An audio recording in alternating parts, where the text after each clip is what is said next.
Hi, this is Drew Finn here for ExpertVillage.com. We're going to talk about cleaning and maintaining a deck. This video is presented by Black Dog Video, and you can visit us on the web at blackdogvideo.biz.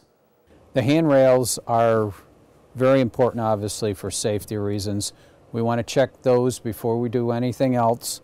And the security of them, of the posts, pull on them, make sure they're good and firm. If not, either tighten them up or have a contractor come in and tighten them up. The spacing between the balusters, or if you have boards, should be less than 4 inches.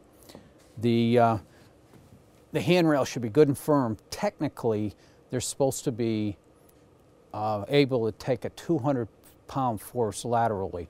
I just say lean on them, give them a good pull and make sure they can hold that.